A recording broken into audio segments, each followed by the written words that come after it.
भाई मैं आप सभी लोगों को बता देता हूं कि जब आप अपना फुल सेटलमेंट करते हो पीएफ के लिए तो आपका पूरा पीएफ का पैसा निकल जाता है।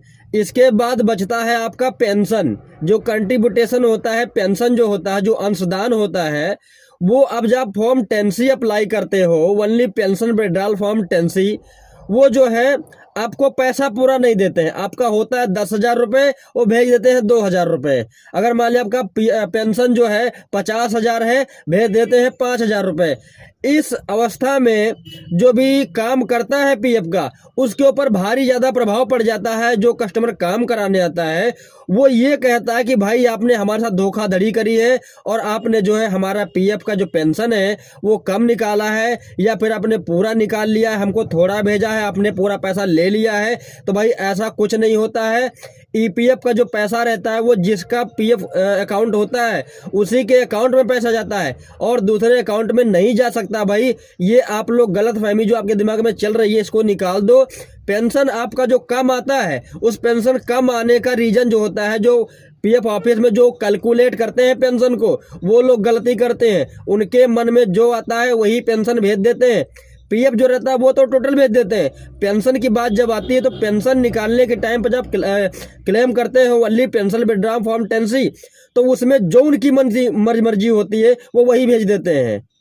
तो भैया मैं सभी कस्टमर लोगों से रिक्वेस्ट करता हूँ हाथ जोड़ के, कभी भी जो काम करता है पीएफ का उसके ऊपर गुस्सा गर्मी मत दिखाओ। उसकी गलती कोई नहीं है। उसने जो भी काम किया है आपके पीएफ और पेंशन के लिए वो सही किया है, लेकिन जो आपका पेंशन कम आया है इसका जो है जिम्मेदार जो है वो पीएफ ऑफिस रहता है, क्योंकि वही लोग कैलकुलेट में जो है गलती करते हैं, जो मन में आता है भेज देते हैं। ये सबसे घटिया सोच है पीएफ ऑफिस की।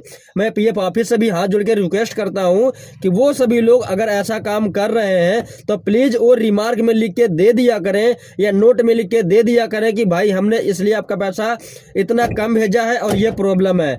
तो भाई आप सभी लोग जो है, मैं रिक्वेस्ट करता हूँ आप सभी लोगों से कि कोई भी कस्टमर किसी भी जो काम करता है, जो वर्कर रहता है, उसको कभी परेशान ना करें। वो अपने दोनों क्लेम सफलतापूर्वक करता है। और इसी के आधार पे मैं आपको दिखा देता हूं कि मैंने जो अपना पेंशन का पैसा निकालने का क्लेम भरा था only pension withdrawal form 10C, तो उसमें मुझे कितना मिला है और मैं किसके पास रिक्वेस्ट करूं। अगर मैं ग्रीवेंस पोर्टल पर रिपोर्ट करता हूं तो वहां से कोई रिस्पॉन्स नहीं मिलता भाई। ठीक है, तो आप लोग भैया किसी को परेशान मत करिएगा जो भी काम करता है। और मैं जो वर्कर हैं जो पीएफ का काम करते हैं मैं उनसे भी रिक्वेस्ट करता हूं कि भैया जब कभी अपना पीएफ का काम करना तो जो भी कस्टमर है उससे पहले भली भूती जानकारी ले लेना। बोल देना भैया जो आपका पीएफ का पैसा है वो पूरा पहुंच जाएगा। और पेंशन जो है, पेंशन की मैं जिम्मेदारी रखता है। अगर आपका दिल बोलता है तो भाई काम कराओ, अगर दिल नहीं बोलता है तो भाई काम मत कराओ। ठीक है, ये आपकी मर्जी है, आपकी स्वतंत्रता है। जो भी आप कर सकते हो वो कर